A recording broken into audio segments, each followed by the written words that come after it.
యదాల నిజాలు వెలుగు తీసే కైజార్ మీ పృథ్వీ టుడే. గంగవరం నుండి పెదగంట్యాడ వెళ్లే రోడ్డు మార్గాన్ని పూర్తిగా దిగ్బంధించిన గంగవరం గ్రామస్తులు. మృతుడి కుటుంబానికి న్యాయం చేయాలంటూ గ్రామస్తుల ఆందోళన. అటు అధికారులు గాని రాజకీయ నాయకులు గాని స్పందించని వైనం. గంగవరం నుండి పెదగంట్యాడ వెళ్లే రోడ్డు మార్గాన్ని పూర్తిగా దిగ్బంధించిన గంగవరం గ్రామస్తులు. మృతుడి కుటుంబానికి న్యాయం చేయాలంటూ గ్రామస్తుల ఆందోళన. అటు అధికారులు గాని రాజకీయ నాయకులు గాని స్పందించని వైనం. నిన్న రాత్రి 8 గంటలకు యాక్సిడెంట్ అయినప్పటికీ ఇప్పటి వరకు రాని శ్రావణి యాజమాన్యం. కంబాల మాధవ్ అనే వ్యక్తిని గుద్దేసి వెళ్లిపోయిన హైడ్రా. ఇప్పటికే ఇదే మార్గంలో అనేక యాక్సిడెంట్లు జరిగి 7గురు దుర్మరణం. గంగవరం గ్రామాన్ని అయినా తరలించాలి లేదా కంపెనీలకు ఇచ్చే రోడ్డు మార్గాన్ని అయినా మార్చాలి అంటూ గ్రామస్తులు నినాదాలు. ఏ అధికారి కూడా వచ్చి ఆ ఫ్యామిలీతో మాట్లాడడం కూడా జరగలేదు. ఆ ఫ్యామిలీ చాలా దిగ్బంధంతో గురై ఉన్నది. ఎందుకంటే ఇప్పటికే ఈ రోడ్లో సుమారు 6గురు చనిపోయి ఇది 7వ బాడీ. ఈ రోడ్లో నిత్యం 25,000 జనాభా నిత్యం తెల్లవారు సాయంత్రం ఉదయం నుంచి సాయంత్రం వరకు తిరుగుతూనే ఉంటారు. స్కూల్కి వెళ్ళేటప్పుడు కానీ డ్యూటీలకు వెళ్ళేటప్పుడు కానీ వాళ్ళైతే ప్రాణాలు అరచేతులు పెట్టుకొని ఇంటికి వచ్చేంత వరకు కూడా వాళ్ళ ప్రాణం ఉన్నదా లేదా కూడా టైప్లో ఉన్నది. ఎందుకంటే ఈ రోడ్డు మీద చాలా వెహికల్స్ తిరుగుతున్న భారీ వెహికల్స్. దానివల్ల మా గంగవరం 4 గ్రామాల ప్రజలందరూ చాలా ఇబ్బంది పడుతున్నాం. ఆ విషయాన్ని పదే అధికారుల దృష్టి కూడా తీసుకెళ్ళాం. కానీ ఏ అధికారి కూడా మమ్మల్ని స్పందించలేదు. పదే లెటర్లు కూడా పెట్టాం. కలెక్టర్ గారు కానీ జీఎంసీ గారు కానీ ఎమ్మెల్యే గారు కానీ స్థానిక కార్పొరేటర్ గారు కూడా లెటర్లు పెట్టాం. మొన్న డీసెంట్గా ఎమ్మెల్యే గారి చేతుల మీదుగా రోడ్డు శంకుస్థాపన కూడా జరిగి అది దురదృష్టవశాత్తు ఇలా జరగడం చాలా బాధాకరం. ఈ ఫ్యామిలీకి ఇమీడియట్లీ న్యాయం జరగాలి. ఎందుకంటే ఆయన వయసులో ఉన్నాడు, స్టీల్ ప్లాంట్లో పనిచేస్తున్నాడు. అతనికి 2 పిల్లలు. ఆ ఫ్యామిలీ చూస్తే నడి రోడ్డు మీద పడిపోయింది. ఆ ఫ్యామిలీ ఎవరు ఆదుకుంటారు? ఇమీడియట్లీ ఈ ఫ్యామిలీకి న్యాయం జరిగి ఆ ఫ్యామిలీకి ఇందాక చర్చలు కూడా వెళ్ళాయి. మేము పోలీస్ అధికారులతో కూడా మాట్లాడడం జరిగింది. మా డిమాండ్ లీట్ ఒకటే, ఆ ఫ్యామిలీ ₹1,00,00,000 ఇమ్మని చెప్పి చెప్పడం జరిగింది. తర్వాత వాళ్ళ ఫ్యామిలీలో నెలకి ₹25,000 జీవనాభృతి.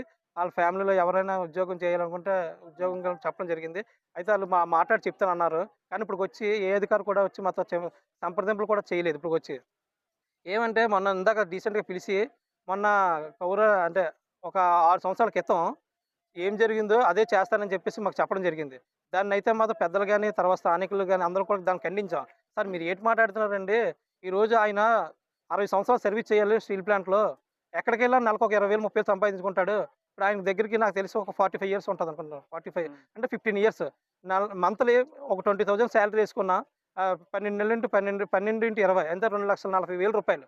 అంటే 15 సంవత్సరాల సర్వీస్ అంటే మీరు ఎలా వెలకెడుతున్నారు సార్ అంటే ఇంకోటి మాట్లాడానని చెప్పి చెప్పడం జరిగింది. లేదు సార్ మేమైతే ఒకే డిమాండ్ మీద ఉన్నాం సార్. వాళ్ళ ఫ్యామిలీకి ₹1,00,00,000 ఇవ్వాలి. తర్వాత వాళ్ళ ఇంట్లో ఉన్న ప్రియా మిత్రులకు ధన్యవాదాలు. రాత్రి 8 గంటలకు జరిగిన ఈ యొక్క హఠాత్మైన పరిణామం, వ్యక్తి నుంచుంటుంటే హైడ్రా వచ్చి గుద్దేసింది. ఈ యొక్క శ్రావణ్ షిప్పింగ్ కంపెనీని గ్రామస్తుల ప్రకారంగా అడుగుతుంది ఏంటంటే, ఏదైనా జరిగితే లా అండ్ ఆర్డర్ రాకుండా ప్రభుత్వం ఎందుకుంది ఇక్కడ? గంగవరం ప్రజలందరూ ఓట్లేసి ఒక ఎమ్మెల్యేని ఒక కార్పొరేటర్ని నిలబెట్టిన తర్వాత ప్రజలకు న్యాయం చేయకపోతే వాళ్ళు ఎక్కడ ఉండి ఎందుకు? ఈరోజు ఒక వ్యక్తి చనిపోయాడంటే ఆ యొక్క కుటుంబం ఎంత ఆ వ్యక్తి మీద ఆధారపడుతుందో దయచేసి అందరూ ఆలోచించాలి. అలాగే అర్ధరాత్రి 2:30 గంటలకి హార్బర్ ఏసీపీ డీసీపీ వచ్చి ఈ యొక్క పెద్దలతో వచ్చి ఏసీపీ హార్బర్ అలాగే డీసీపీ వచ్చి 2:30 3 గంటల ప్రాంతంలో బాడీని పక్కన పెట్టుకునే చర్చలు జరిపినా సరే ఇప్పటి వరకు కూడా తిరిగి రాలేదు. చెప్తామని చెప్పి అలాగే గ్రామ పెద్దలు టీడీపీ నాయకులు వచ్చి కూడా ఈ యొక్క చెప్పారు. కానీ ఇప్పటికే రెస్పాన్స్ లేదు. ఇంకొక అరగంటలో ఈ యొక్క వార్త విని యాజమాన్యం రాకపోతే గంగవరం గ్రామస్తులు అందరూ కలిపి ఈ యొక్క ఉన్న కంపెనీలన్నీ ముట్టడి చేస్తాం. ఎటువంటి దేనికైనా సరే అదొక వాళ్ళ కారణం మాత్రం శ్రావణ్ షిప్పింగ్ యాజమాన్యమే. దయచేసి ఈ యొక్క కుటుంబాన్ని సమన్వయంగా పూర్తిగా సహాయం అందించాలని కోరుకుంటున్నాం. గట్టిగా పరిణామం ఉంటుంది. 64 వార్డు దారివీధి పేర్ల దేవ అంటారు నన్ను. చూడంతే పెదగంట్యాడ మండలం నుండి గంగవరంకి వచ్చే రూట్లలో పెద్ద వాహనాలు వస్తున్నాయి.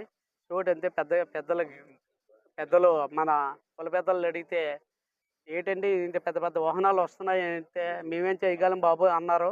చూడంతే ఇప్పటికి 7వ చనిపోయాడు. కంబాల మాధవతో 7వ చనిపోయిన తర్వాత చూడండి ఇతనికి ముందు కంబాల మాధవరావు ముందు చనిపోయిన పేర్ల కళ్యాణ్ మొన్న సేవన గోడంలో లేటెస్ట్గా చిన్న తుఫాను వచ్చి చనిపోతే కేరళకి వెళ్ళని చచ్చిపోతే, ఇదిగో నీకు ఇన్సూరెన్స్ ఉంది, ఇదిగో నీకు ఇంత డబ్బులు ఇస్తాను, ఇదిగో నీకు ఇలాగా డ్యూటీ ఇస్తానని చెప్పేసి మబ్బు మాటలు పెట్టేసి మన పెద్దలతో చెప్పే చేశారు. వాళ్ళు చేసి కూడా ఏది కూడా న్యాయం చేయలేదు.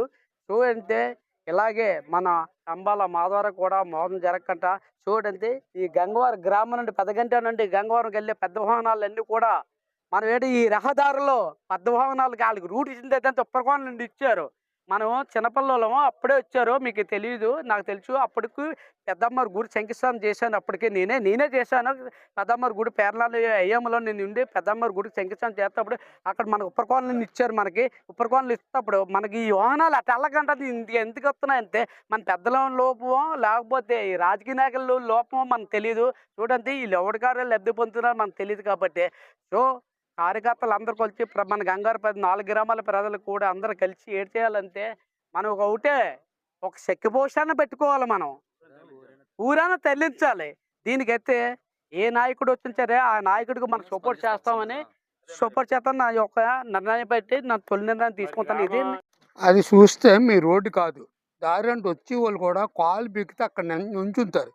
అది ఎవరైనా నుంచోవచ్చు, అది రోడ్డు కాదు, నేరం అని అనడానికి.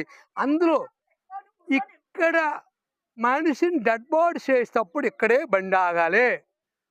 అది డబ్బులు తిరిపి నేరం అక్కడికి వెళ్ళిపోయిందంటే వెళ్ళిపోతే అప్పుడు మేము ఎవరితో మాట్లాడాలా?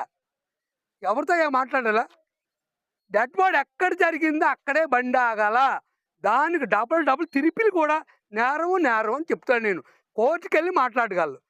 ఇక్కడ మనిషిని చంపేసి వెళ్ళిపోతాడు, ఎవరిని చూడకపోతే వెళ్ళిపోతాడు కదా. అప్పుడు మేము ఎవరితో మాట్లాడాలి? ఏదో జరిగింది అక్కడ ఎందుకు ఆగలేదు బండి? నువ్వు వెళ్ళిపోతావు కదా. ఇప్పుడు ఆ బండి ఉండబట్టే మీరు వచ్చారు, మేము ఏదో చెప్తున్నాం, నాయన ఇది చేయడం ధర్మా అని. వెళ్ళిపోతే ఎవరిని అడగాలి మేము?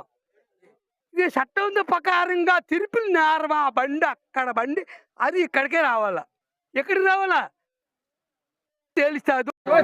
మా ఊరైనా తరలించాలి.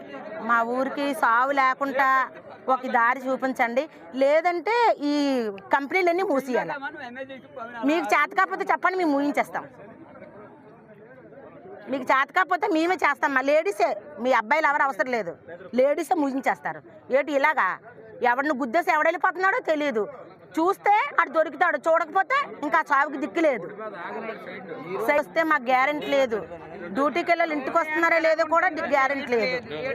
ఇది అవుతుందో తెలియట్లేదు.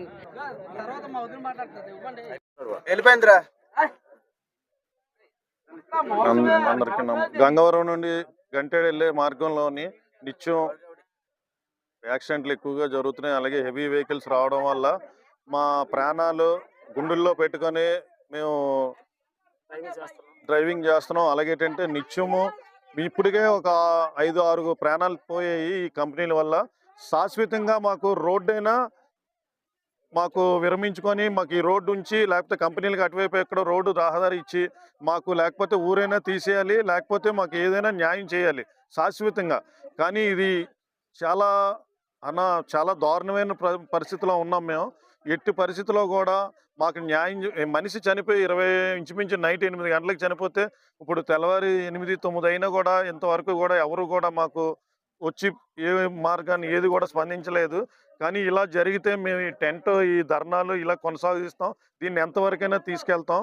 కానీ ఇంత దారుణంగా ఉంది ఏంటంటే, ఇప్పుడు గ్రామం ఉండేటప్పుడు రోడ్డు ఇచ్చి ఇప్పుడు కొత్తగా వచ్చిన కంపెనీలకే మన గవర్నమెంట్ అయినా కానీ ఏదైనా కానీ వాళ్ళకే సపోర్ట్ చేస్తుంది. పోలీస్ వారు కానీ ఏదైనా మనకి గవర్నమెంట్ తరఫున కానీ ఎవరు కూడా మాకు గంగవరంకి సపోర్ట్గా లేదు.